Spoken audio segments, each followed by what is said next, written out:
É isso que nós fomos criados, para o louvor da glória do Senhor, amém? É para isso que nós fomos criados. Um Deus poderoso, tremendo, não precisa de nada, mesmo assim Ele nos criou. Aleluia! Nós queremos viver para a Tua glória, Jesus.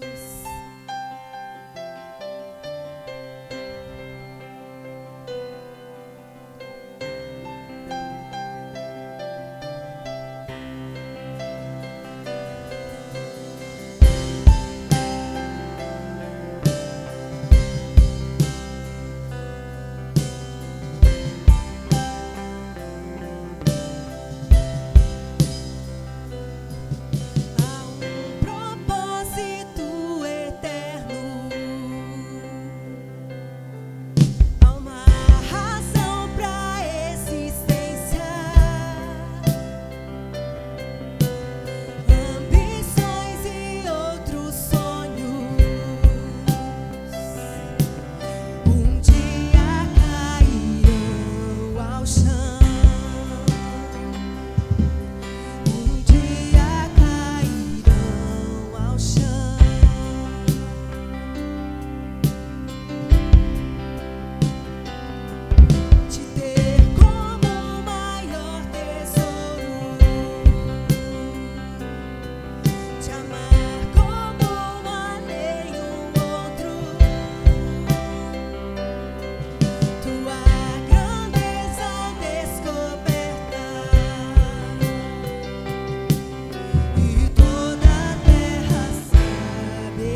tua glória em mim, servirei em qualquer lugar. Quero ver tua beleza, usa-me em qualquer lugar. Derrama sua glória em mim, servirei em qualquer lugar. Quero ver tua beleza.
Usa-me em qualquer lugar, derrama tua glória em mim, servirei em qualquer lugar.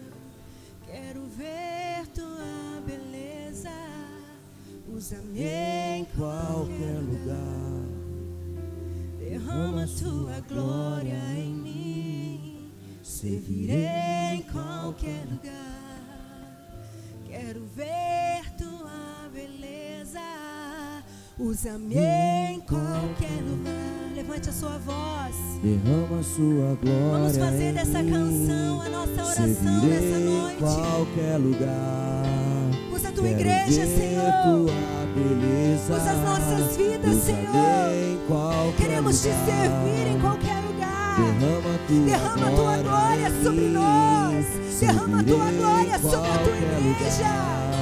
Oh, Espírito de Deus, caia sobre nós. Caia sobre nós. Nos dê graça, nos dê ousadia de viver o Evangelho, de levar a tua palavra, de fazer a diferença. Queremos ver, Senhor. Queremos ver, Senhor, a tua glória. A tua glória manifesta no meio do teu povo, no meio da tua igreja. Oh,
prazer em estar contigo, Senhor.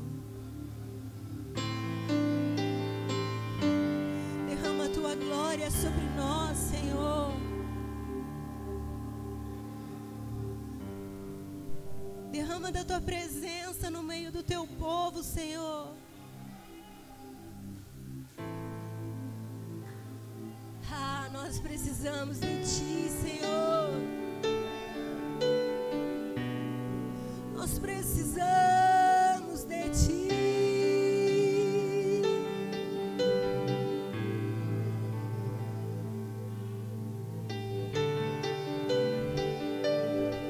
Precisamos de ti.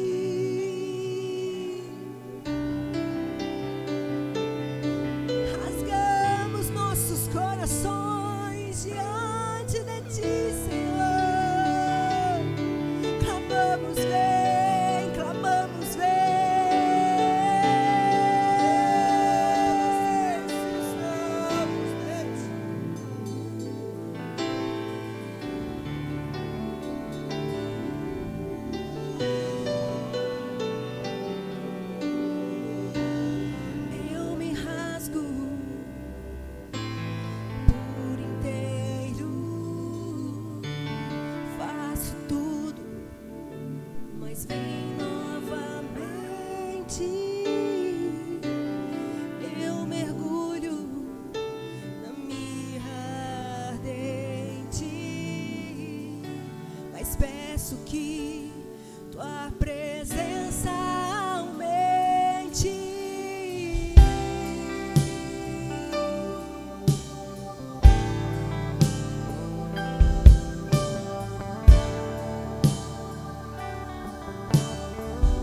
tua presença,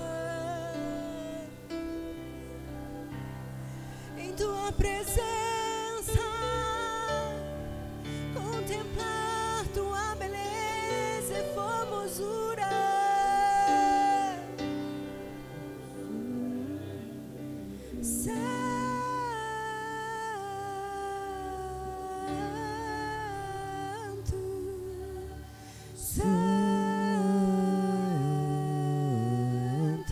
E te adorar, e te adorar.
No nível mais profundo nesses dias.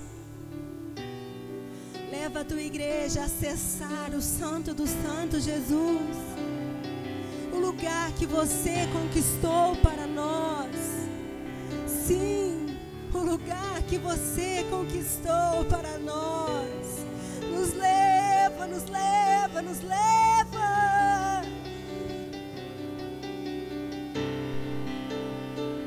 Nos leva a este lugar.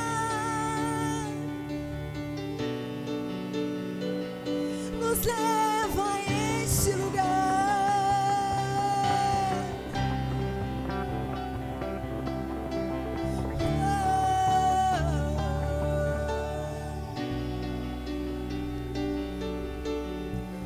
Levante a sua voz ao Senhor. Levante a sua voz ao Senhor. Diga suas palavras a Ele. Diga suas palavras de adoração a Ele. Diga: Senhor, eu quero habitar contigo. Eu quero estar contigo, Jesus. Sim, eu quero acessar a tua presença. É de graça, é de graça. Você pagou o preço, Jesus. Você nos deu acesso. É de graça, Senhor. Nós queremos acessar este lugar. Nós queremos habitar em tua presença, adorar-te e bendizer.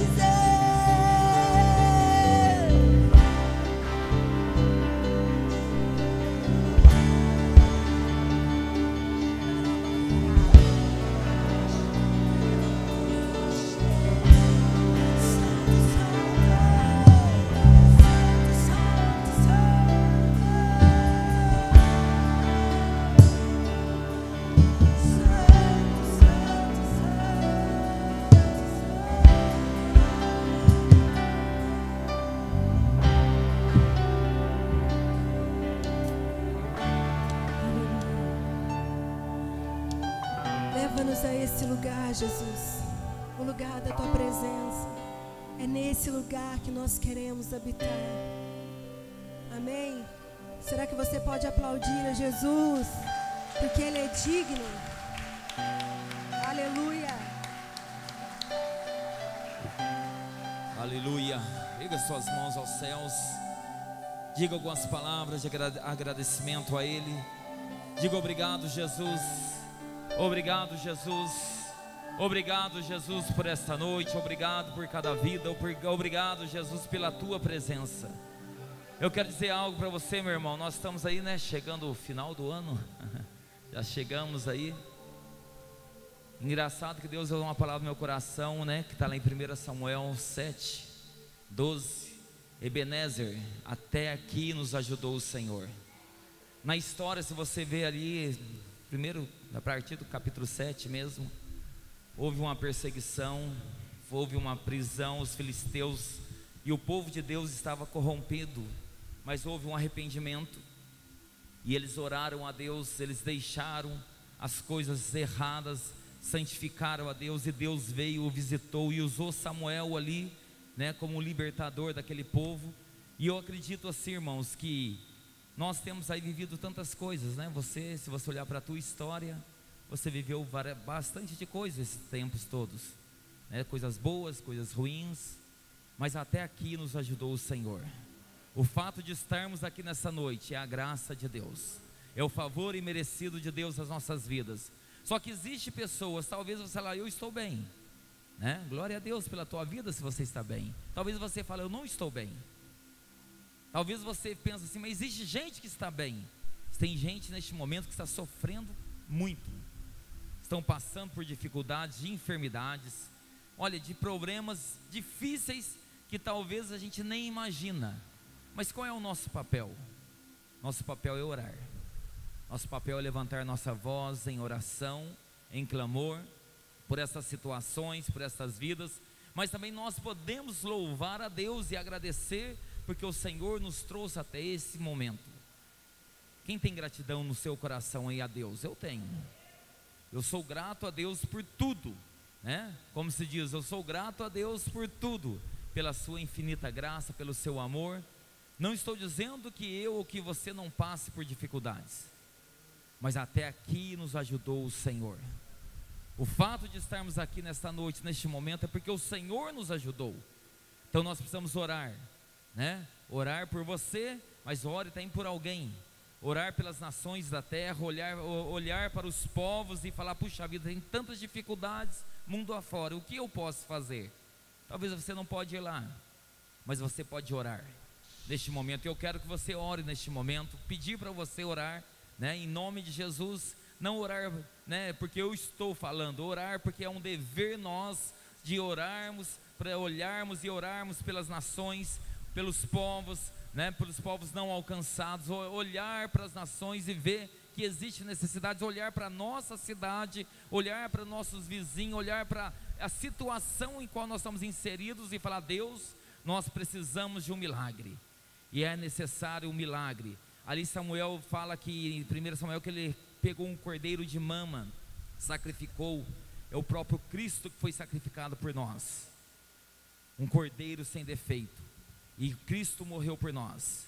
E eu vejo assim, irmãos, que é muito importante nós entendermos que o nosso papel é realmente nos arrepender, o nosso papel é realmente nos humilhar, porque quando isso aconteceu, veio uma libertação vinda da parte de Deus, porque houve um clamor, houve um jejum, houve uma oração, houve um arrependimento. E eu vejo assim que nesses dias nós precisamos entender essa verdade, que é preciso isso acontecer no nosso meio, no nosso contexto, nas nossas vidas. E nós queremos orar então, para que isso aconteça no seu coração, nos nossos corações, mas que aconteça isso também na nação brasileira, nas nações da terra, para que um avivamento de Deus venha e realmente aconteça um grande mover de Deus sobre toda a terra, amém? Vamos orar neste momento. Eu vou convidar você a fechar os teus olhos neste momento, baixa a tua cabeça e comece a orar neste momento. Não espere pela minha oração, mas ore você, clame você por você, clame por outros neste momento. Sim, Jesus, nós estamos aqui reunidos no teu nome, Jesus. Nós já oramos aqui, ó Deus, nós já adoramos ao Senhor, nós já dizemos palavras de louvor, de adoração, nós já dizemos, ó Deus, declarações através da música, através dos cânticos. Sim, Jesus, mas neste momento nós queremos, ó Pai, levantar o nosso clamor, ó Deus, o nosso clamor por nós mesmos, e também orar, ó Deus, por outros irmãos, por outros lugares em que se encontram em dificuldades, lugares distantes de nós muitas vezes, e muitas vezes pessoas que estão ao nosso lado, que estão sofrendo, que estão passando por dificuldades. Nós pedimos nessa noite, ó Deus, que o Senhor visite essas vidas, que o Senhor venha curar os enfermos, aqueles que estão, ó Deus, nos hospitais, aqueles que estão em suas casas, aqueles que estão acamados, enfermos, aqueles que perderam até mesmo a sua fé, a esperança em Ti. Nós pedimos nesse momento, que o Senhor esteja visitando as casas, os lares, Deus, o Senhor esteja visitando os corações, tira a angústia, tira o sofrimento, tira, ó Deus, ó Pai, aquilo que tenha trazido, ó Deus, dor nos corações, mas venha se revelar a eles como esperança. A nossa esperança é o Senhor, a nossa esperança é o Senhor. Que o Senhor seja a esperança também do Brasil, das nações da terra, onde há um homem, onde há uma mulher, onde há uma criança, um jovem sofrendo, ó Deus, que haja um clamor nesses corações, ó Deus, porque a Tua palavra diz que os Teus ouvidos estão abertos ao clamor do Teu povo, ó Deus, os Teus braços estão estendidos, ó Deus. Por isso, ó Pai, nós pedimos por salvação, ó Deus, em nome de Jesus, nós pedimos por cura, nós pedimos, Jesus, por milagres, pelo avivamento sobre as nações e sobre as nossas vidas, sobre a nossa casa, nossa família, nossos familiares. Nós pedimos a Tua graça e a Tua misericórdia, em nome de Jesus. Aleluia, amém, irmãos? Eu creio, sabe, irmãos, que nós estamos aqui, como eu disse, até aqui nos ajudou o Senhor. Eu quero também estar orando pelos dizimistas, ofertantes. Pode se assentar. Eu quero dar alguns recadinhos rapidinho também. Eu acredito, sabe, irmãos, que a oferta é uma forma também de agradecermos a Deus. Nosso dízimo, sim, é aquela fidelidade que nós temos, né, de entregar ao Senhor aquilo que Ele já tem nos dado, né? O Senhor não faz barganha, eu vou dar para receber outro tanto. Não, se você está dando, é porque você já recebeu de Deus, né? Ninguém dá o que não tem.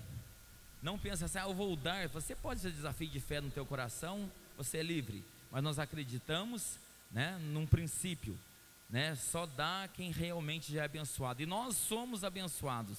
Eu acredito que todos aqui, Deus tem abençoado a tua vida. Eu não estou dizendo que você não passa por dificuldade. Quero orar também por essa necessidade, pessoas que estão precisando de portas abertas de emprego, né? Que sejam prósperos, que sejam abençoados, né? Os empresários, os irmãos, que Deus abençoe a tua vida. Mas nós acreditamos também que, como igreja, comunidade evangélica de Ouro Fino, que se expressa dessa forma, nós acreditamos nos dízimos e nas ofertas, né? Talvez você fale, mas como assim? Se você quiser saber algo mais profundo, a gente explica para você o porquê acreditamos. Acreditamos na palavra de Deus, acreditamos nos dízimos e nas ofertas. Talvez você fale, eu sou só ofertante.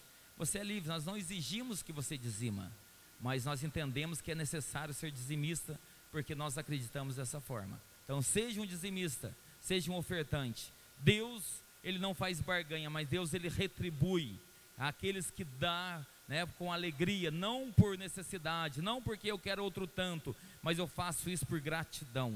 Então você possa ofertar a Deus por gratidão, por aquilo que Ele tem feito na tua vida, porque o Senhor é o dono de todas as coisas, é o Senhor que abre as janelas dos céus e derrama as bênçãos sem medida nas nossas vidas. Não é porque nós merecemos, é porque Ele é bom e é porque Ele é fiel. O nosso Deus é maravilhoso. Feche teus olhos mais uma vez. Ó Deus, nós louvamos ao Senhor, porque o Senhor tem sido bom para conosco. O Senhor tem sido fiel, o Senhor tem sido maravilhoso, o Senhor tem sido realmente bondoso. A tua palavra diz, ó Pai, que ainda que nós somos infiéis, o Senhor permanece fiel, porque o Senhor não pode negar a si mesmo, porque o Senhor é um Deus fiel. Obrigado pela tua fidelidade, pelo teu amor, pela tua graça. Eu quero pedir aqui a bênção do Senhor sobre as nossas vidas, pedir a bênção do Senhor sobre todos aqueles que estão desempregados, todos aqueles que estão necessitando de uma porta, ó Deus, de emprego, ó Deus, ó Deus, de algo que necessita na sua vida, ó Deus, ó Pai, familiar, na sua vida material, ó Deus, que o Senhor supra as necessidades de cada um que aqui está. Nós oramos e abençoamos cada um e dizemos, ó Deus, muito obrigado por tudo que o Senhor tem feito, amém? Você é livre, meu irmão, você pode trazer o teu dízimo, a tua oferta, se você trouxe, amém? Aleluia, glórias a Ti, Jesus. Deus seja louvado, Deus seja louvado, aleluia.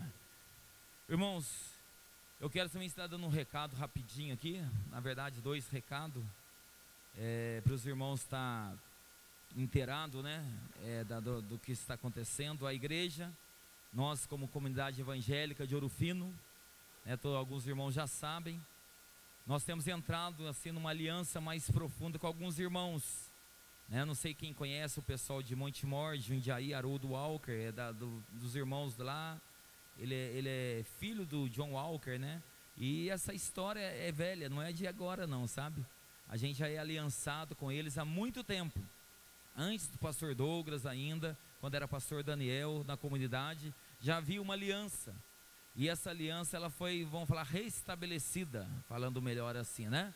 Restabelecida essa aliança, então nós estamos aliançados com os irmãos, né? Não vai mudar a placa de igreja, não vai mudar nada, mas não existe uma aliança, né, para nós estarmos caminhando junto. Então essa aliança que nós estamos fazendo, né, já fizemos, melhor dizendo, né, essa aliança envolve muitas coisas positivas, né, principalmente irmãos que estão aí, sabe, fluindo em Deus, né, e nós queremos também fluir juntamente com eles para caminhar juntos, né, nós precisamos entender que nesses tempos nós não podemos andar sozinhos.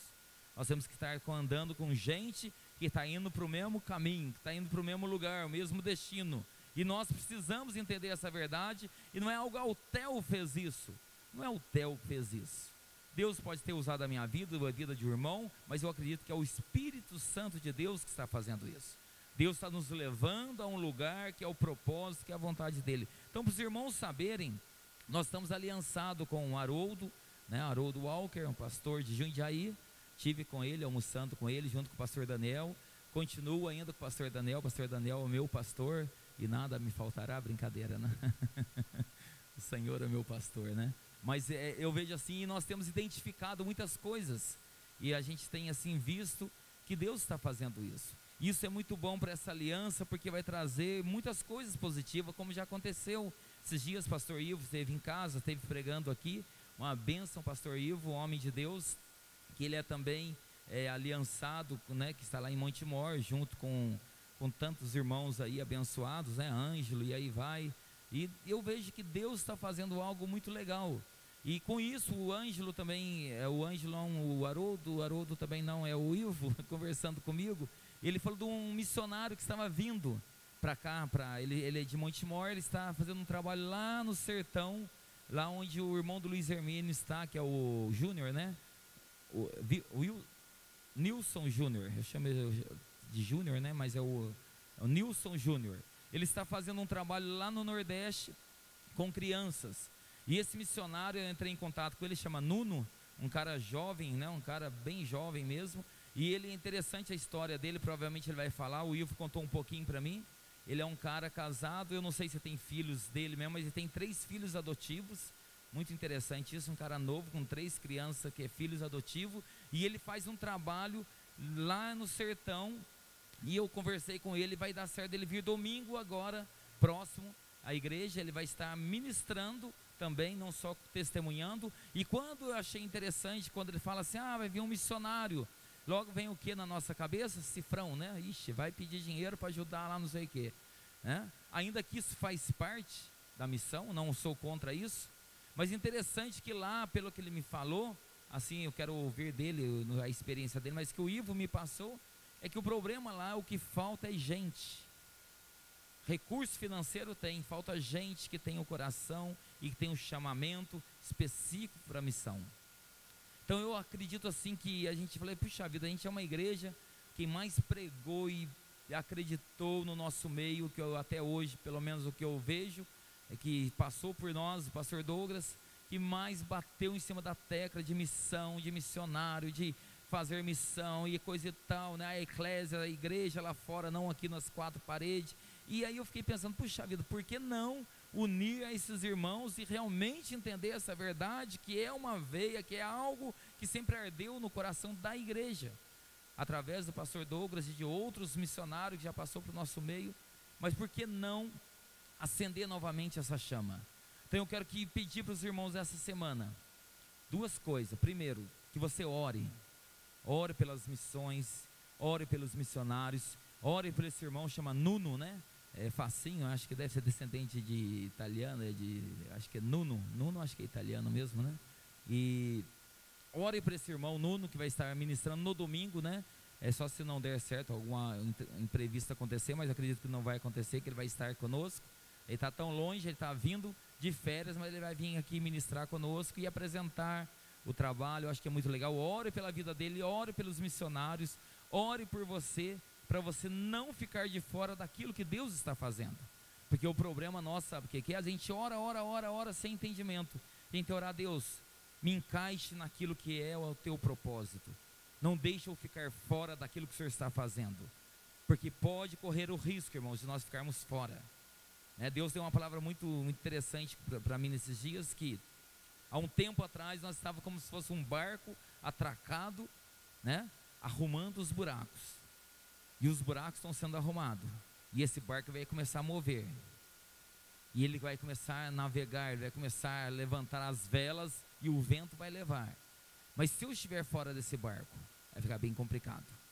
Nós temos que entrar no barco, Esse barco é realmente o propósito de Deus, é aquilo que Deus está fazendo. Não vamos ficar fora daquilo que Deus está falando e fazendo. Esteja orando, esteja falando, Deus, o que o Senhor está fazendo nesses dias? Como que eu posso ouvir Deus? Como é que eu posso entender Deus? É estar realmente onde Deus está. É estar ouvindo o que Deus está falando. É estar dentro desse barco, desse lugar onde tem a proteção, onde a inundação não vai nos pegar, aonde nós vamos ter a provisão e a proteção de Deus. Então esse barco é a presença de Deus. Esse barco é onde nós estamos querendo, lutando para caminhar. Existe dificuldade? Existe. Mas o nosso Deus é maior. E nós precisamos entender o propósito de Deus, amém? Então esteja orando essa semana pelo missionário Nuno, que vai estar ministrando.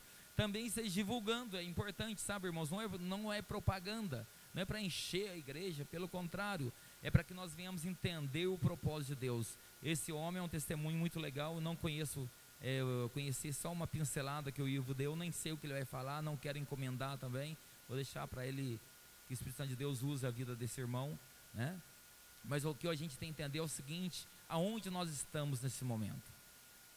Se nós estivermos fora, entre depressa nesse barco, porque o barco vai começar a andar, e nós não podemos ficar na praia, no oásis, porque essa praia é uma ilha. Quando vir a inundação, vai pegar ela também. Proteção é só dentro do barco. O barco representa o corpo de Cristo, a igreja. Nós estamos diante de Jesus. Jesus é essa segurança, amém? Marcos, vamos orar pela vida do Marcos. Vamos aqui, vem aqui, Beth, ora aqui pela vida do Marcos. Beth, a profeta, ela quer falar alguma coisa, tem? A Beth, ora pela vida do Marcos aqui, se tiver alguma palavra, tem para acrescentar sobre. Eu quero falar assim, irmãos. A questão do evangelho ser pregado, em toda a terra, é para o cumprimento da profecia, o cumprimento da palavra, em que o evangelho tem que ser pregado em todas as nações da terra, para que venha o reino, para que venha o Senhor. Então que nós possamos ser uma igreja, que apresse essa volta do Senhor, fazendo missões, orando, contribuindo e também indo, que assim seja a nossa igreja aqui, amém? Essa comunidade. Levante suas mãos, vamos orar para Marcos. Pai, nós te bendizemos, nós te glorificamos, porque o Senhor sempre fala conosco. Nós amamos a sua palavra e aqui abrimos nossos corações para recebê-la, para receber, ó Deus, a palavra que vem do Senhor. Use a vida do seu filho como o Senhor já tem usado. Use ele como uma boca mesmo profética aqui nessa noite, Senhor, para trazer a palavra que está no teu coração. Nós aqui, em nome de Jesus, nós aqui repreendemos tudo aquilo que vem dispersar, ó Deus, as nossas vidas, de ouvir, de captar a mensagem do Senhor nessa noite, mas abrimos o nosso coração. Diga comigo, palavra de Deus, seja bem-vinda no meu coração, em nome de Jesus, amém. Aleluia, glória a Deus. Convido os irmãos a abrir a palavra de Deus comigo em Deuteronômio, capítulo 29, versículo de número 1. Nós vamos ler do versículo 1 até o versículo 4. Se o irmão aí da mídia puder colocar para nós também, para facilitar para os irmãozinhos. Ah, já está aí, ó, que benção. Amém? Deuteronômio 29, do versículo 1 até o versículo 4. Diz assim: são estas as palavras da aliança que o Senhor ordenou a Moisés fizesse com os filhos de Israel na terra de Moabe, além da aliança que fizera com eles em Horebe. Chamou Moisés a todo Israel e lhe disse: tendes visto tudo quanto o Senhor fez na terra do Egito, perante vós, a Faraó e a todos os seus servos e a toda a sua terra, e as grandes provas que os vossos olhos viram, os sinais grandes e maravilhas, porém o Senhor não vos deu coração para entender, nem olhos para ver, nem ouvidos para ouvir, até o dia de hoje. Quero falar um pouquinho com os irmãos hoje sobre cegueira espiritual. A questão da cegueira espiritual, ela não é um negócio de hoje, ela já vem desde o início dos tempos. E cegueira espiritual, ela tem sido a causa das maiores desgraças em nações, em pessoas, em vidas. Nações inteiras se perderam, gerações inteiras se perderam, e até hoje pessoas se perdem por causa da questão da cegueira espiritual. Desde o início da Bíblia, se você for ver Caim, por exemplo, por causa da sua cegueira espiritual, ele não ouve Deus e vai lá e mata seu irmão e se torna um sujeito amaldiçoado, um sujeito fugitivo na terra.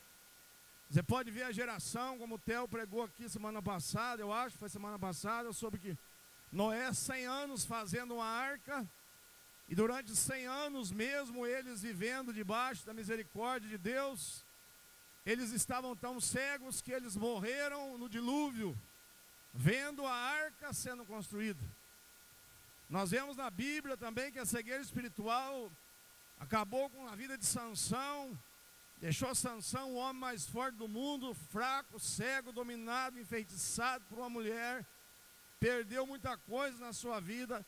A cegueira espiritual acabou com um reinado de grandes reis. A cegueira espiritual acabou com o ministério de muitos profetas na Bíblia.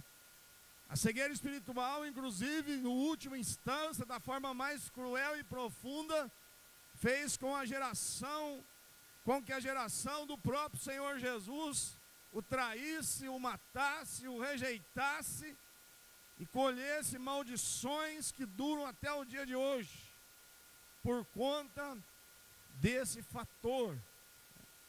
Então, cegueira espiritual, irmãos, é algo muito sério. Não é apenas um assunto para ser tratado, para que a gente saiba mais alguma coisa.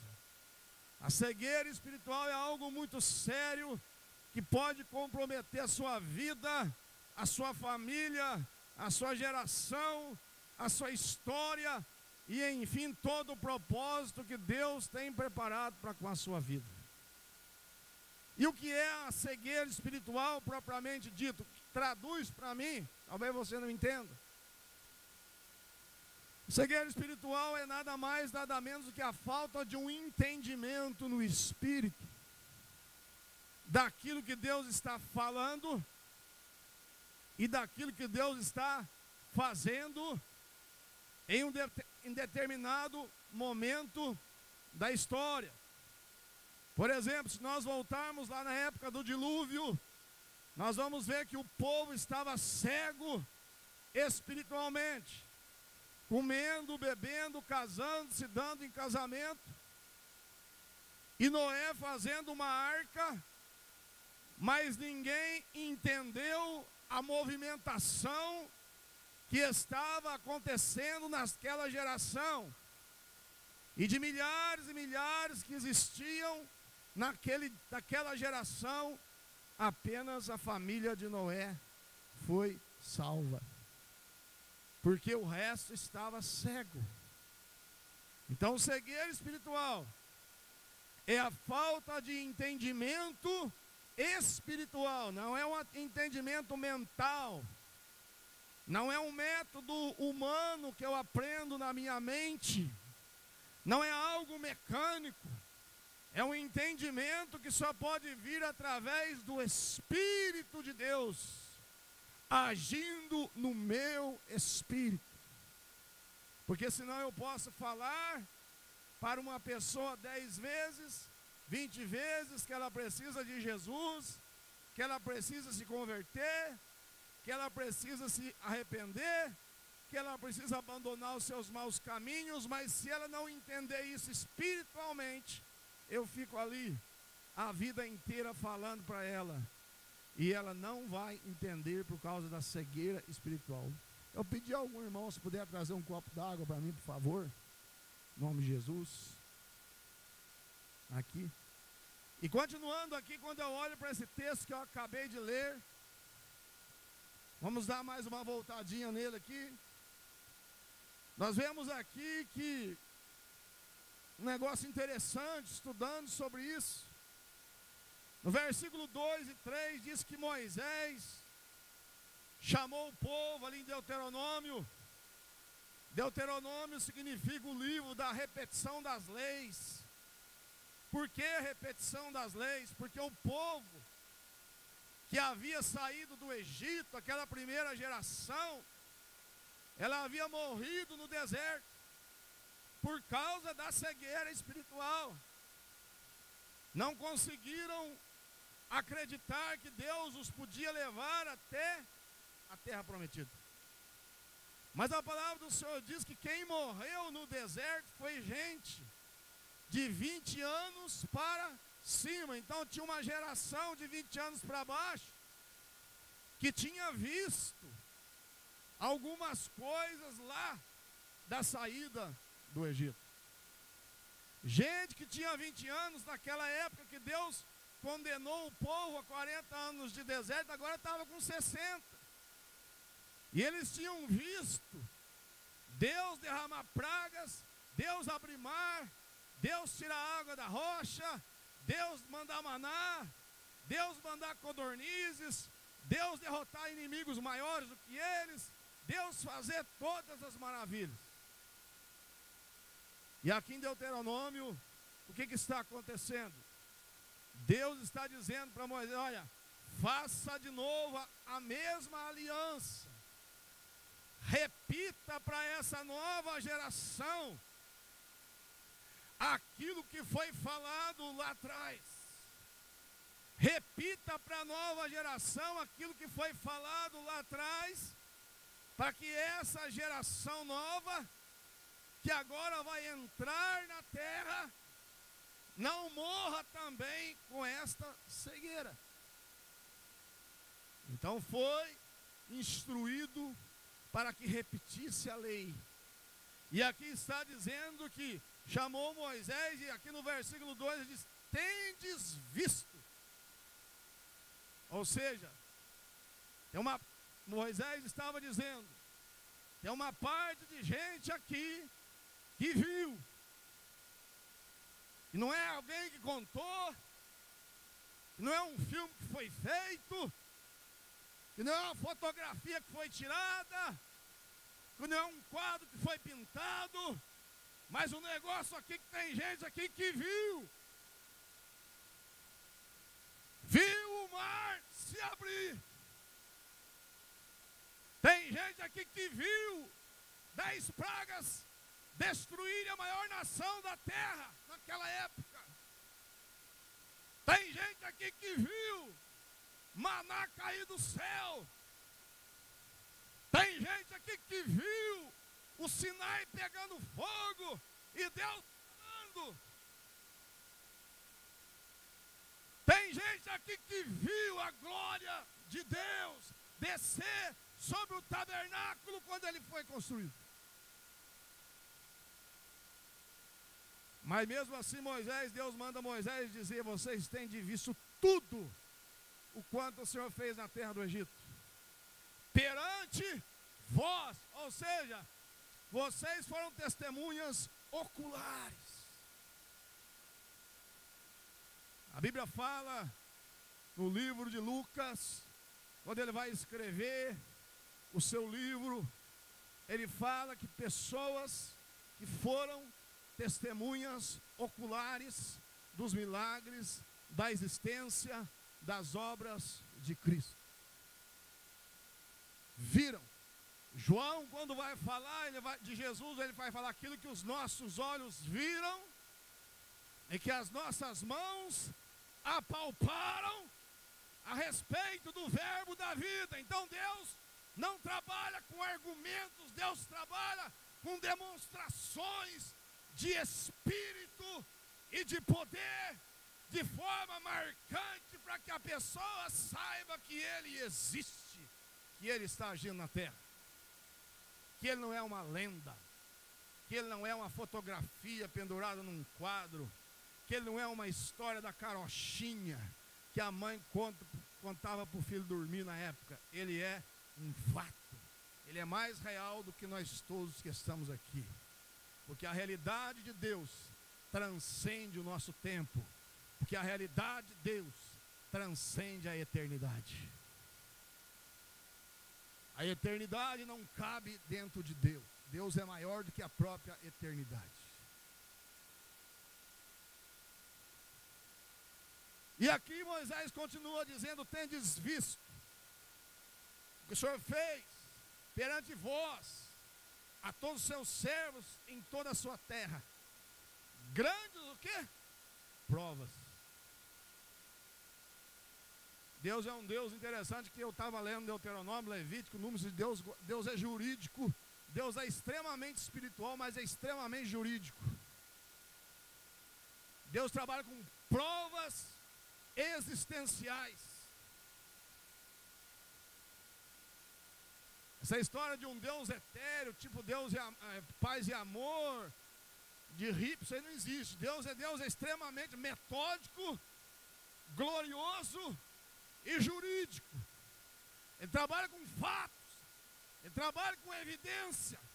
Foi por isso que as pedras da lei, quando Moisés trouxe, não eram pedras tipo as suas luzinhas acesas, era pedra de pedra mesmo. E Moisés diz: vocês viram as grandes provas, os vossos olhos viram os sinais e grandes maravilhas. Vocês viram. E por que eu estou dizendo isso? Moisés estava dizendo isso para que o povo não caísse de novo na cegueira espiritual da geração passada. Moisés estava dizendo para que o povo não voltasse atrás como voltou a geração de seus pais, e eles morreram na terra apesar de tudo que viram e ouviram. Mas quando chega aqui no versículo 4, irmãos, eu quando li, comecei a meditar nessa palavra, falei: meu Deus, parece que dá um Alzheimer em Moisés. Aqui no versículo 4 parece que ele desconstrói tudo que ele falou. No versículo 2 e 3 ele fala: vocês viram, vocês ouviram, vocês viram provas, vocês foram testemunha de etc e tal. Mas que chega no 4 parece que dá um Alzheimer em Moisés, e não deu, porque a Bíblia fala que Moisés estava saudável até o dia da sua morte, perfeitamente saudável. Ele morreu porque Deus tirou o ar dele e o sepultou. Só isso, mais nada. Mas quando chega no versículo 4, parece que dá um nó na cabeça de Moisés, e ele diz, porém, o Senhor não vos deu coração para entender. Olha que coisa difícil, ó. Nem olhos para ver, e nem ouvidos para ouvir, até o dia de hoje. Então Moisés diz, infelizmente, mesmo diante de tantas provas da manifestação de Deus, Moisés se dirigiu, talvez tristemente, àquela geração e disse, vocês continuam cegos igual aos vossos pais. Porque vocês não estão entendendo a movimentação de Deus para os seus dias. Agora aqui dentro disso, desse versículo 4, que eu quero ficar mais dentro dele aqui, para falar um pouquinho dessa cegueira espiritual. Falei em primeiro lugar aqui que Deus não deu um coração para entender. O que será que significa isso?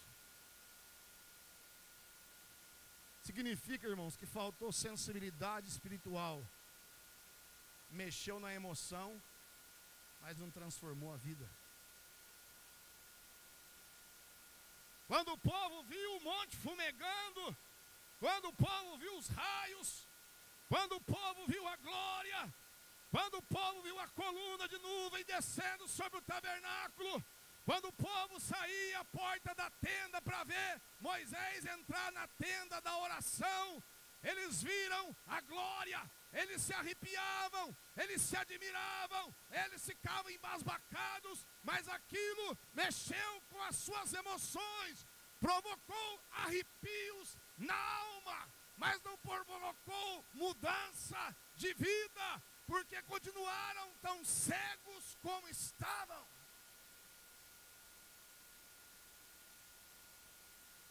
O maior desafio nosso, irmãos, hoje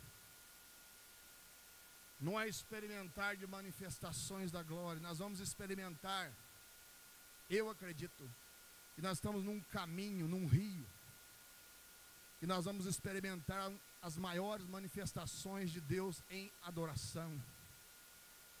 Mas se isso só ficar no campo da emoção, do arrepio, ou de uma ideia errada a respeito de Deus, e não tivermos o entendimento espiritual daquilo que Deus está querendo fazer com aquilo que Ele está se manifestando, nós precisamos entender, irmão, que sempre que Deus se manifesta, não é para deixar os crentes alegres só.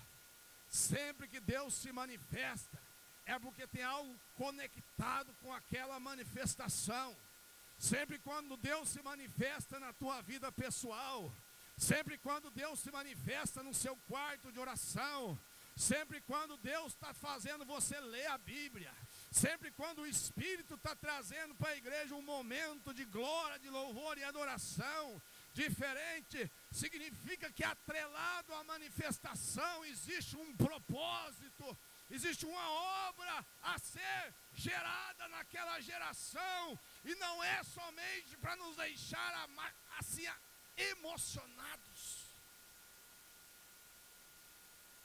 é para provocar em nós uma mudança de vida, é para provocar em nós uma mudança no nosso estilo de vida, no nosso estilo de vida congregacional, no nosso estilo de vida devocional, no nosso estilo de vida como pai, no nosso estilo de vida como mãe, no nosso estilo de vida como empresário, no nosso estilo de vida como empregado, no nosso estilo de vida como pastor, no nosso estilo de vida como obreiro, no nosso estilo de vida como membro, no nosso estilo de vida como servo mais simples que existe na face da terra. A glória de Deus precisa mudar a nossa vida, porque se a glória de Deus não produzir transformações na nossa vida, é porque nós estamos cegos, e nós vamos ficar cegos, e corremos o risco de uma geração passar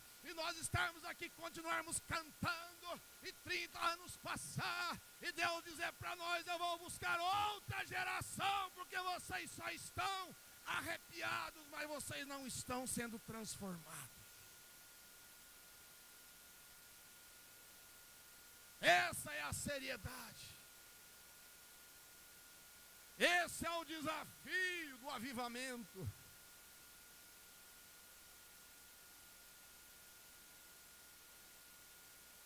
É nos deixar embriagados por um lado no Espírito Santo, mas sóbrios na movimentação daquela manifestação que Deus está fazendo.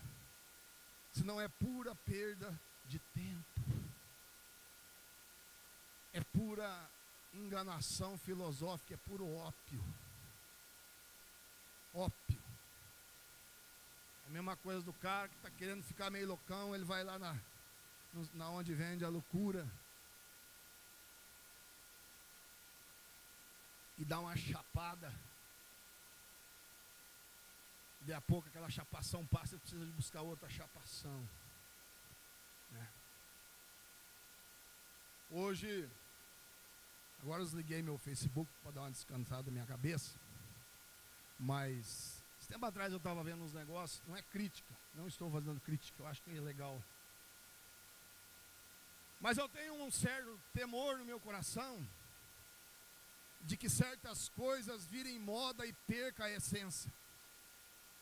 Não sei se é coisa de quem tem discernimento profético, às vezes eu converso isso com a Beth, eu converso com outros irmãos, que a nossa movimentação vire moda e perca a essência daquilo que realmente é. Então hoje eu estou vendo nas lives, está todo mundo pondo mesa dentro da igreja, conversando na mesa. E é bom. E faz live na mesa, o que você acha disso, o que você acha daquilo. Mas sabe que a minha preocupação é que a mesa se transforme apenas mais uma mesa, mais uma manifestação mecânica, e perca o significado da existência da mesa. Isso é um tipo de cegueira que o diabo instala em nós. Ele vai criando ondas e métodos, e nós vamos viciando nas ondas e nas filosofias. Eu não estou dizendo que a mesa é errada, a mesa é essencial se ela tiver visão do porquê ela existe.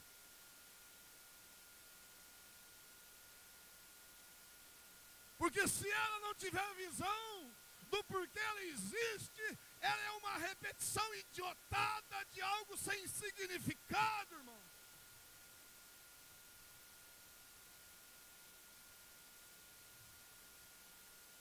E eu oro para que nós tenhamos muita mesa, mas que as nossas mesas sejam como as mesas da última ceia. Eu tenho certeza que aquele cenáculo já existia e muitas festas já tinham sido feitas naquele cenáculo, mas evento profético e com significado igual aconteceu no dia da última ceia com Jesus, nunca mais houve naquele lugar. Então, cegueira espiritual é não entender o porquê que é o movimento. Cegueira espiritual é não entender o porquê. Por exemplo, como o Theo falou, que nós estamos nos aliançando com irmãos, não é porque nós queremos ser uma grande estrutura, é porque nós precisamos nos movimentar juntos apostolicamente. De um povo sem rosto, de um povo sem exaltação, de um povo sem nome, mas de um povo com o propósito de levantar uma igreja gloriosa na terra, que vai ser a noiva que vai encontrar-se com o Cordeiro.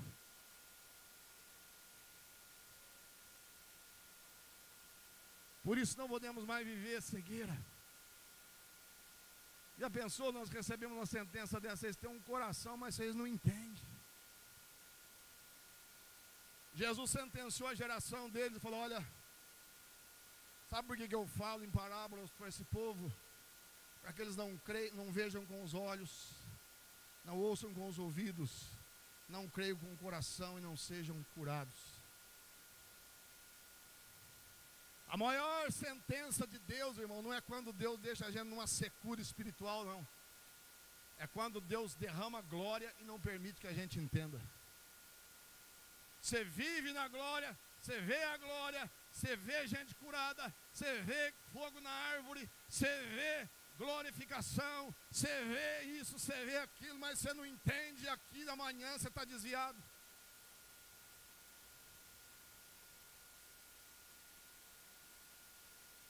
Porque o deserto a gente fica no básico mesmo, então a gente crê ali, Jesus é Salvador e pronto. Mas quando a glória vem, e eu, se Deus permitir, vou fazer 30 anos de evangelho agora, o ano que vem, se Deus assim o permitir. Eu faço parte de uma geração, irmão, que viu o fogo pegar na árvore, que levou fogo para casa, que recebeu profecias, que foi usado por Deus para curar gente que você nem imagina, de cura, de milagre e de solução que houve aqui nesse Ouro Fino. Você não tem noção de espíritos de cura, libertação e movimentações que nós nos movimentamos aqui.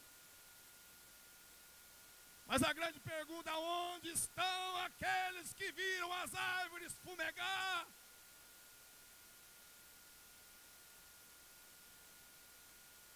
Aonde estão aqueles que foram instrumentos para fazer câncer sair dos corpos e demônios saírem de vidas? Aonde estão aqueles que eu vi fazer canções que tocaram os céus?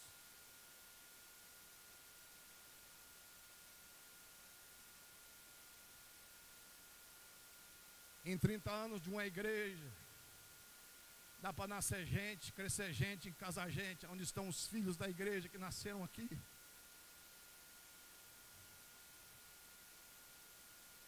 Perdidos na cegueira, porque tiveram uma experiência emocional.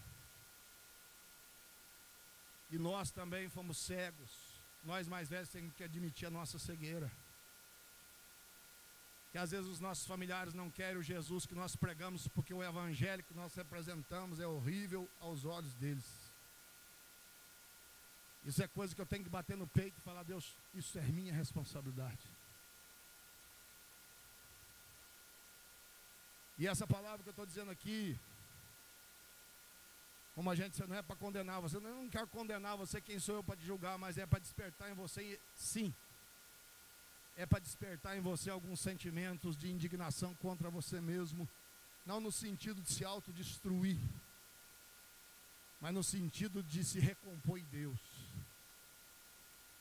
E falar: Deus, me ajuda a ver a tua glória, como viu Moisés, mas permanecer nela até o fim dos meus dias.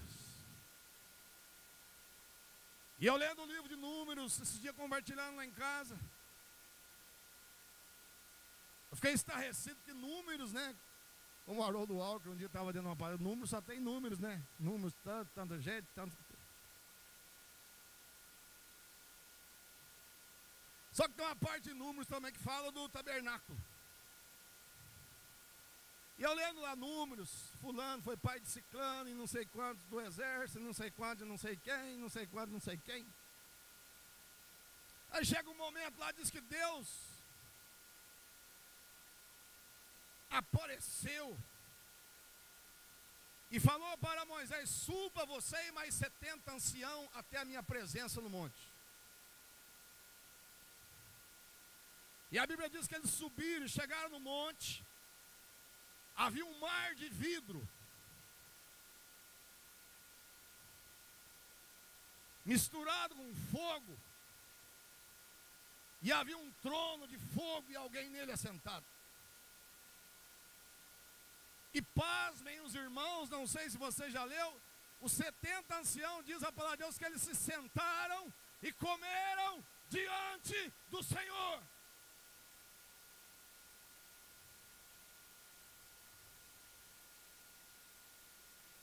E 40 dias depois eles tinham feito um bezerro de ouro e estavam se prostituindo diante do bezerro de ouro. Quando eu li isso, eu fiquei chocado com a capacidade nossa de sair da glória para a idolatria, para o mal em 1 minuto por causa de falta de entendimento. Aí esse dia hoje, Fernando estava lendo lá Colossenses 1:9. Colossenses 1:9. Você tem a tua Bíblia aí, Juninho? É preparado, né? Colossenses 1:9. Falei, entendi. Achou aí? Você pode ler para mim aqui?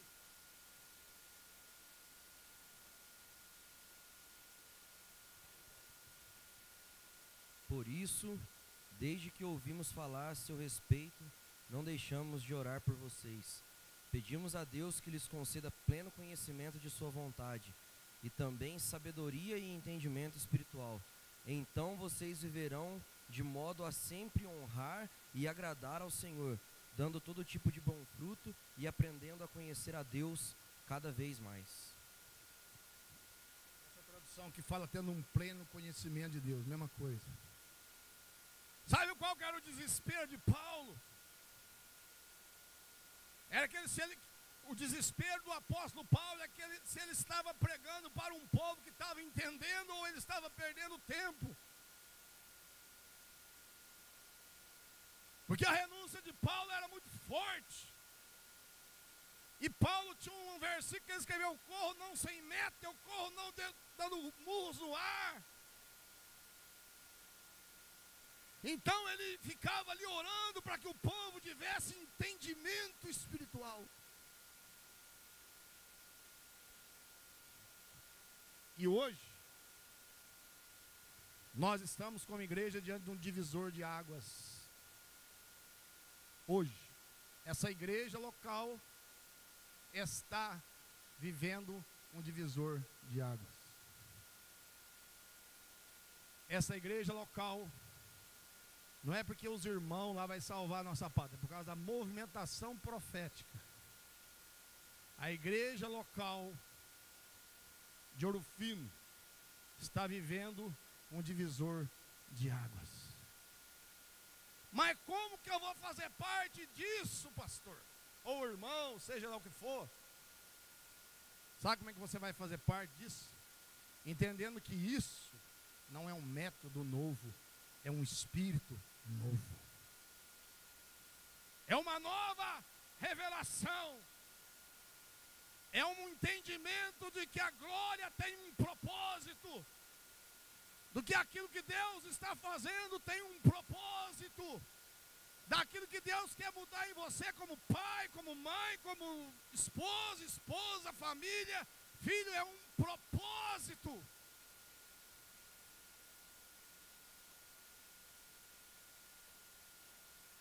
É um entendimento espiritual de que aquilo que você canta, você não é apenas mais músicas, mas são mensagens que precisam fazer parte de um estilo de vida. Eu preciso começar a incorporar o que eu canto. Eu preciso começar a incorporar o que eu oro. Eu preciso começar a incorporar aquilo que eu leio. Essa é a diferença do profético para o religioso. O profético entende e aquilo é uma faca que rasga o coração. O religioso aplaude e diz: bom culto, irmão, até domingo que vem. E a vida continua na mesma coisa. Esse é o desafio. Coração para entender. Começa a orar: Deus, me dá espírito de revelação. Me dá Colossenses 1, 9 e 10, Senhor. Eu quero Colossenses 1, 9 e 10. Começa a orar todo dia: eu quero Colossenses 1, 9 e 10 na minha vida, por favor. Não é porque eu quero ser grandão, não é porque eu necessito, porque eu não quero morrer na miséria. Eu não quero viver numa mesa de migalhas quando tem um banquete preparado para mim. Eu não quero ficar comendo as migalhas que caem no chão, mas eu quero viver no banquete de Deus, no banquete de Deus, no banquete das experiências gloriosas que Deus tem para mim na minha geração. Isso tem que se transformar numa súplica dentro de você, até que isso se torne uma verdade irretratável, irreversível, irrefutável, imutável, entranhada no seu coração, que para tirar isso de você, é só se tirar você de dentro de você. Esta é a realidade. Eu preciso ter.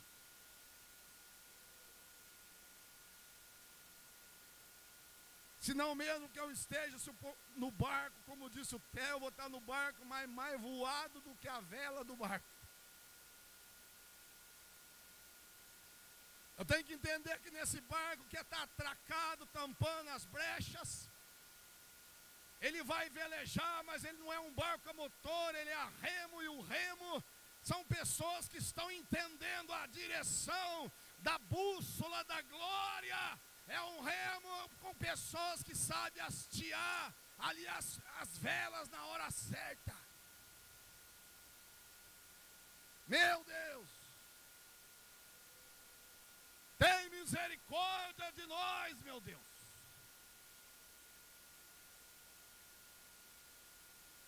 Não nos deixa mais perecer na cegueira, na ignorância espiritual da nossa maldita religiosidade, meu Deus.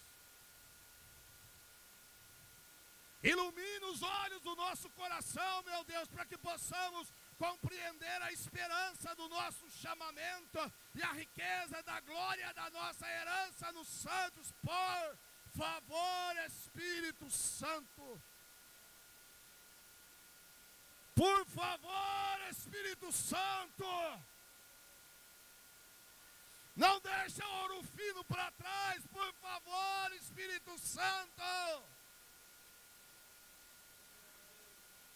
Amolece o coração desta igreja, por favor, Espírito Santo.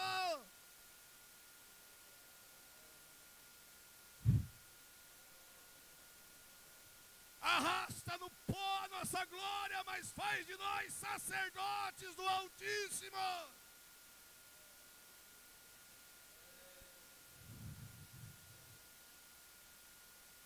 Tira a casca dura da religiosidade, da indiferença, das mágoas, das amarguras, meu Pai.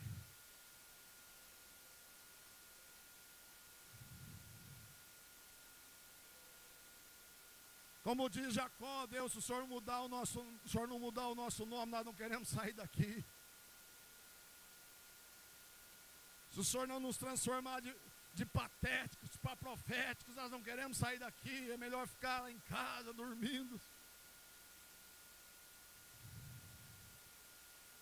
Chega, Senhor, de navegarmos no mar da mediocridade. Nós não aguentamos mais, Deus, viver de migalhas, sendo que existe uma mesa de glória preparada para nós, para a igreja do Senhor na terra nesses dias. Por favor, eu te suplico aqui, por favor, nós te suplicamos. Por favor, não nos deixa morrer sem ver tua glória. Xalamamai candalabasséria. Não nos deixa morrer sem ver, ó Deus, a tua glória nessa geração. Não nos deixa, Senhor, cair na tentação. Ó Deus, que as emoções não nos tirem da sobriedade do Evangelho.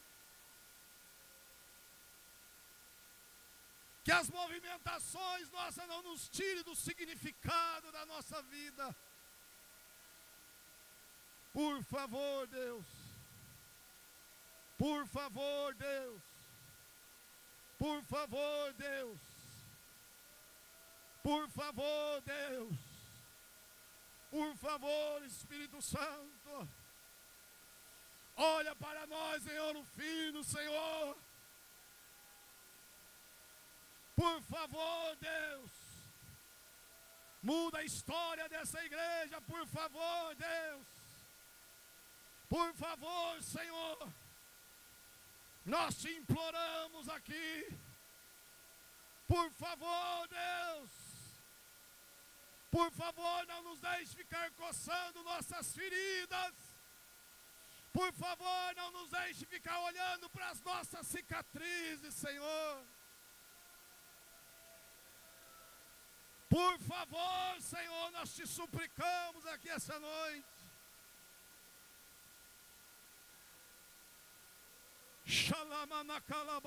Nós não queremos continuar nos nossos pecados. Nós não queremos continuar nos mesmos pecados. Nós não queremos continuar nas mesmas incredulidades, nas mentiras. Oh Deus, nós queremos entender, Pai. Não nos sentencie com um povo sem entendimento. Nós te imploramos.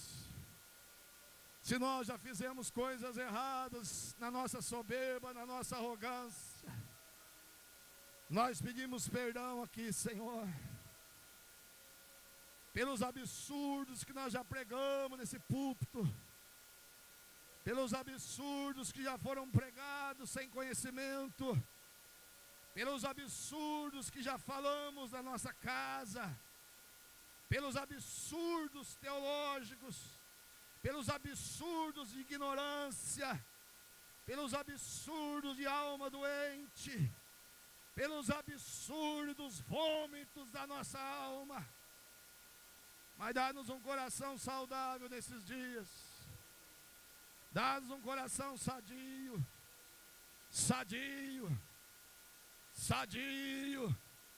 para ministrar a Ti em espírito e em verdade. Ah, Senhor, Xalamanacalabachúria. Meus irmãos, e diz a palavra de Deus, diz que também, que fala que Deus também não deu ouvidos para ouvir. Sabe o que significa isso? Ouve, mas a fé não é alimentada.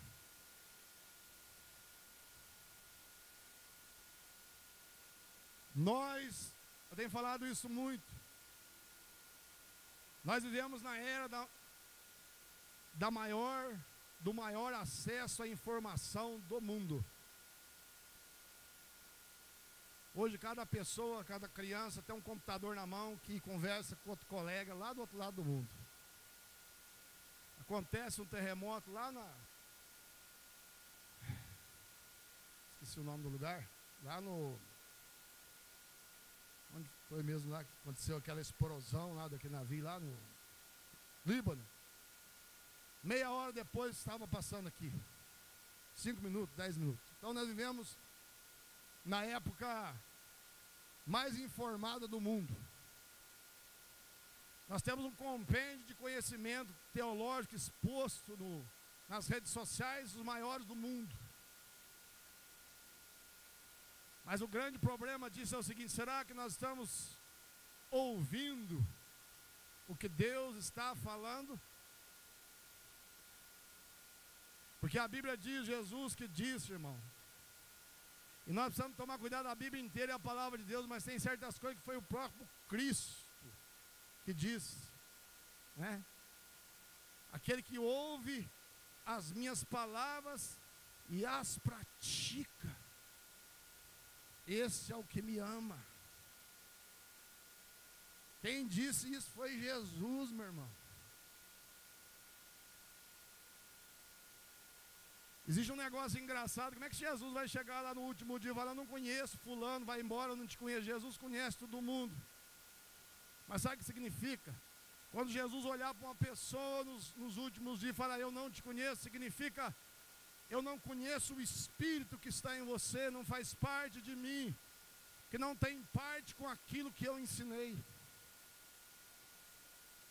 Não é por CPF, não. A Bíblia fala que as nações são como a gota d'água que cai de um balde diante de Deus, refutadas a nada. Deus conhece você antes de você nascer. Só que lá quando Jesus não vos conhece, a identificação não vai ser pelo CPF do fulano, vai ser assim, ó, as tuas práticas não condizem com o DNA do meu evangelho. Por isso eu não te conheço. Você não pode entrar aqui.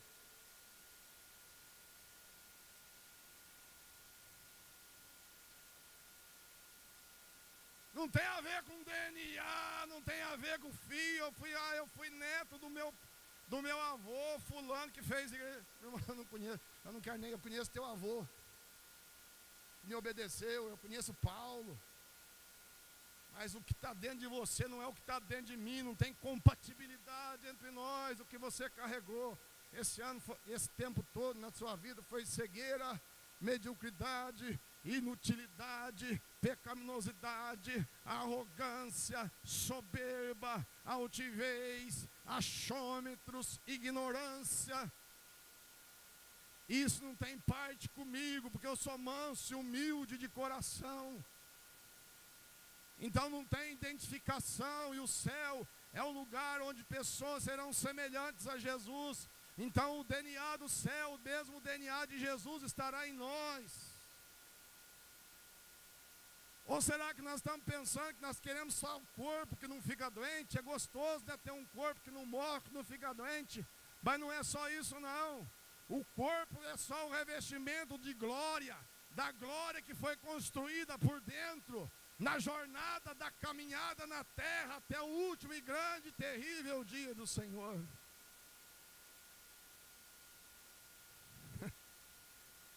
É terrível a mensagem, irmão. É terrível a mensagem da palavra de Deus. Ela é grande, mas ela é terrível. Ela é uma espada. Quando você pensar na Bíblia, irmão, lembra dos templários e lembra das espadas que eles tinham. Estude sobre os templários. A espada deles rachava um homem da cabeça aos pés, rachava no meio. Que era feito com um aço especial, com uma têmpera especial. Ela não quebrava.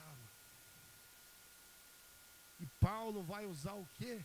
Para exemplificar a palavra de Deus, a espada. Ele não vai falar, é uma esponjinha de espanar poeira da gaveta. Então Jesus virá no último dia com um espanador e espanará toda a poeirinha da religiosidade medíocre que a igreja viveu, e todo mundo vai para o céu. Não. Há uma espada que sai da sua boca. Há uma espada que sai da sua boca. E matará o ímpio, o iníquo, com a espada que sai da sua boca.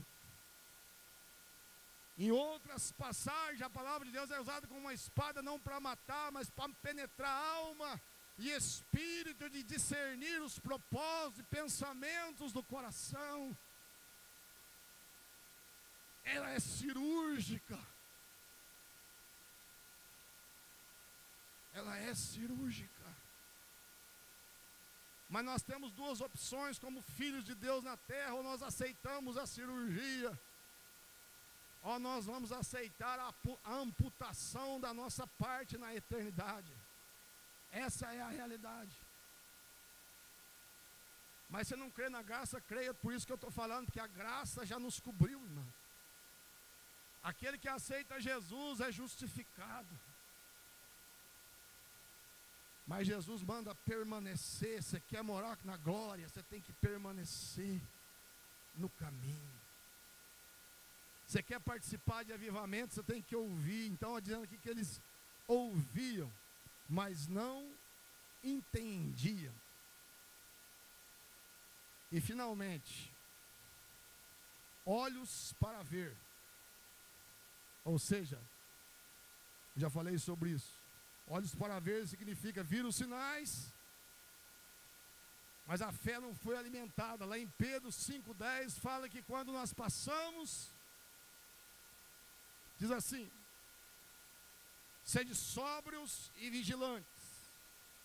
O diabo, vosso adversário, anda em derredor, como um leão, procurando uma ocasião para vos tragar.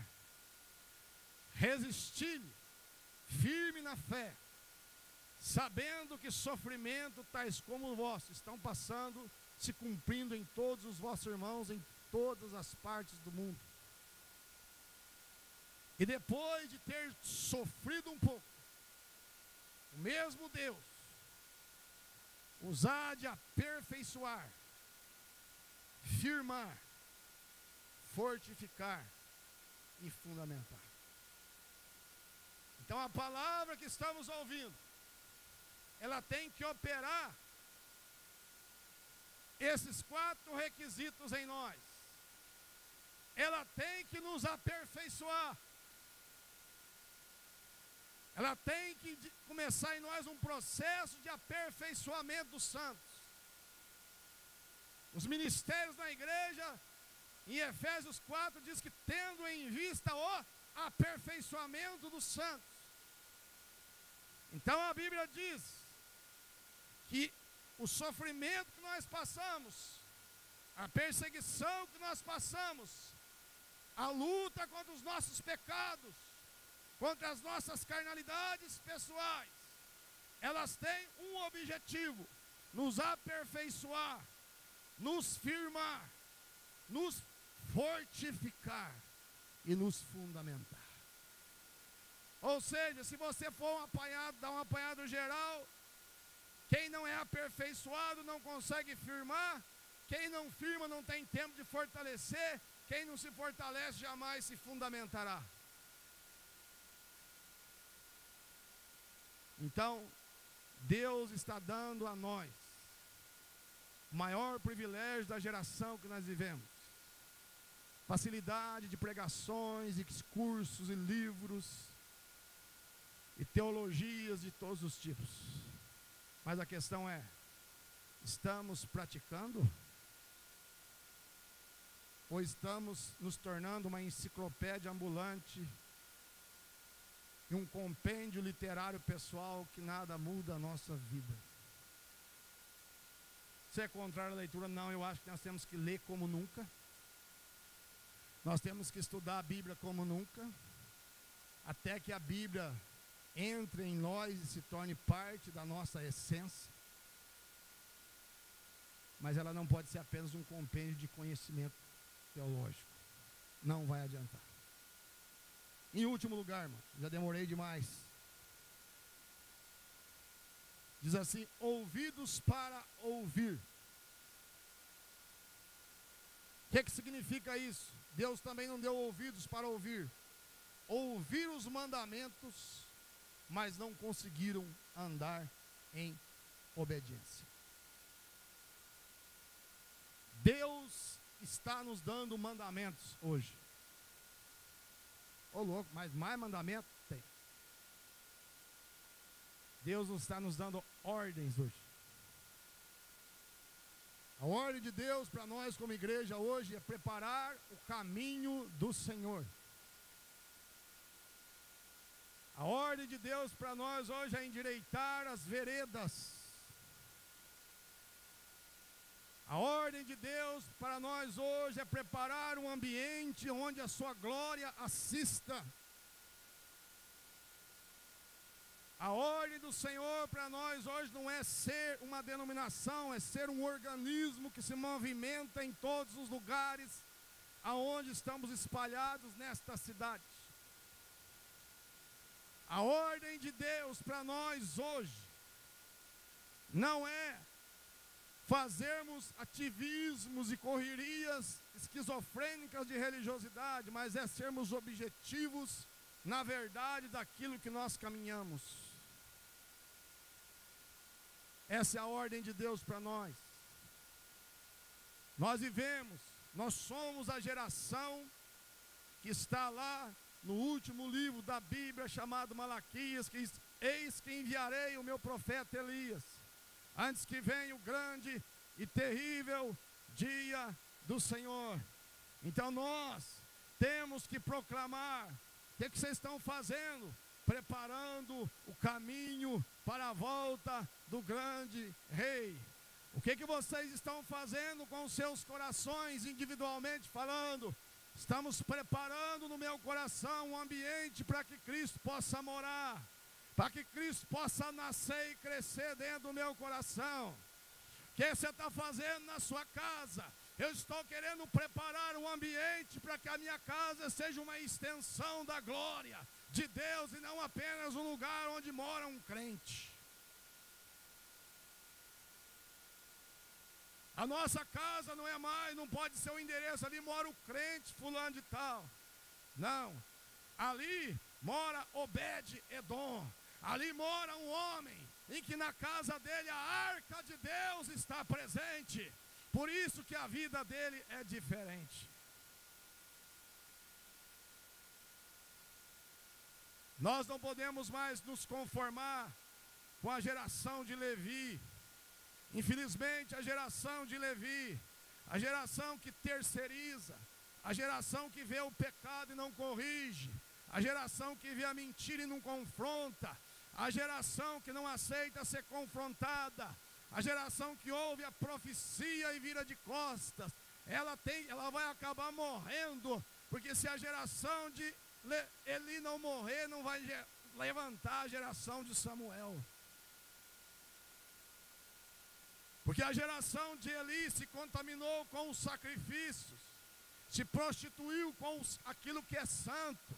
Mas diz a palavra de Deus que a geração de Samuel, enquanto os filhos de Eli, Ofni e Finéias, prostituíam, deturpavam, roubavam o sacrifício, Eli sentado na cadeira, gordo, na cadeira do ministério de sumo sacerdote, cadeira esta vitalícia, que só podia ser removida se caso morresse. A Bíblia fala que Samuel ministrava diante da arca de Deus. Sabe o que quer dizer isso, meu querido? Que é possível ser santo no meio de uma geração corrompida. É possível brilhar no meio das trevas mais escuras. E é exatamente no meio das trevas mais escuras, da geração mais escura que haverá de todos os tempos, e será a geração da volta do Senhor, é que a igreja vai brilhar mais. Vai se cumprir o que Jesus disse assim: brilha a vossa luz diante dos homens, para que vejam as vossas boas obras e glorifiquem ao vosso Pai que está no céu. E essas obras aqui, não é só, faz parte, tudo faz parte. O social faz parte da igreja, mas essas obras aqui não pode ser confundida com distribuição de cesta básica, irmão.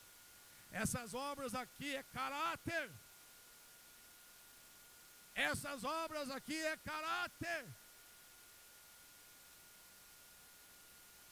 A obra social é o ato da misericórdia que está lá nos dons espirituais. Tem gente que tem um dom da vertente do dom da misericórdia. Esse vai fazer com alegria. Mas as obras que Jesus está falando aqui, assim brilhe a vossa luz.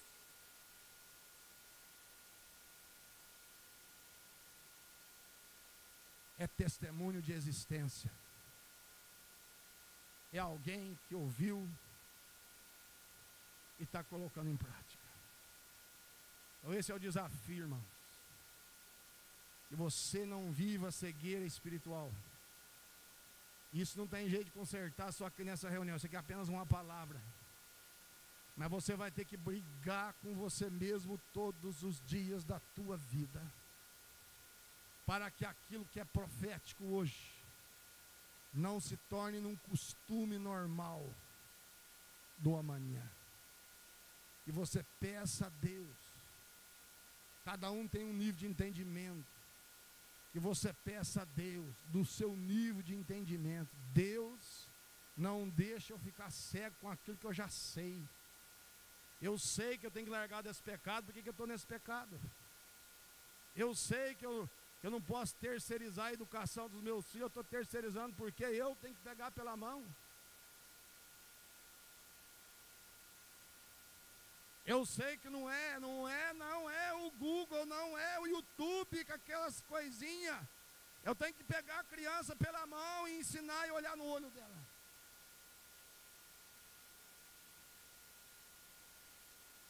A mulher, eu estou errando como esposa, eu preciso me consertar como esposa, não estou sendo auxiliadora.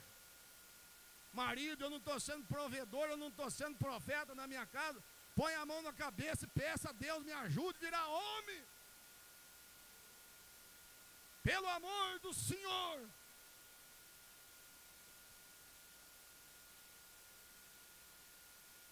Pelo amor do Senhor. Eu preciso virar homem. E como é difícil virar homem, gente. Nascer e o médico dá um tapinha na bunda. E fala, isso aí é homem, né? É fácil. Virar homem é a coisa mais difícil do mundo. É difícil. Uma mulher se tornar hoje, nos dias de hoje, auxiliadora idônea do seu marido, submissa a ele, é a coisa mais difícil do mundo, porque hoje nós estamos povoados de filosofias destrutivas. Mas eu creio que com a ajuda de Deus, na dependência de Deus, por isso eu quero convidar você a ficar em pé nesse momento. Eu quero encerrar agora. Eu quero convidar você a fazer uma oração. Você ouviu a mensagem, não tenho mais nada a acrescentar, irmãos. Eu, da minha parte, não tenho mais nada a acrescentar, mas apenas a dizer para você. Que você olhe para dentro do seu coração. Que você veja o que está dentro do seu coração. Mas então não tem jeito, para mim tem. Deus é misericordioso. Se Deus está te disciplinando, não é porque Ele quer te mandar para o inferno, não é porque Ele quer te levar para o céu. Se Deus está te dando umas varadinhas, glorifique a Ele pelas varadinhas. Sinal que tu és filho dEle. Senhor nosso Deus, eu oro aqui essa noite para que essa palavra, para que venha Espírito de revelação no coração do mais novo ao mais velho, do mais simples ao mais complexo. Que a verdade da sua palavra, Senhor, rasgue-nos nesses dias. Como uma pedra esmiuça a penha do nosso endurecido coração. Faça de nós uma igreja que tenhamos o privilégio de navegar contigo nas ondas de glória. E sermos instrumento para abalar a estrutura da cidade de Ouro Fino, para entrar em casas que nunca foram entradas, para acessar famílias que nunca foram acessadas, no poder do Espírito Santo. Abençoa, Senhor. Faça resplandecer o teu rosto sobre cada um aqui. Que o Senhor abençoe e guarde essa igreja. Que o Senhor faça resplandecer o seu rosto sobre nós. Que o Senhor nos dê a paz de que precisamos para viver esses dias com sobriedade e discernimento. É o que eu oro aqui, Senhor. Muito obrigado por este culto, pela oportunidade de fazer parte dessa geração. Muito obrigado, Senhor Jesus. Se você pode aplaudir o Senhor. Aleluia. Nós te louvamos.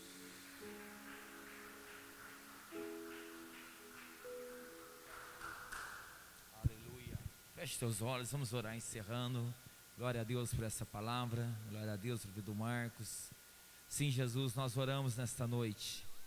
Como foi pregado a Deus, nós pedimos aqui, Senhor, que o Senhor nos dê ouvidos para ouvir, Jesus. Nos dê olhos para ver, Jesus. Nos dê coração para sentir, ó Deus, aquilo que o Senhor está falando, aquilo que o Senhor está fazendo.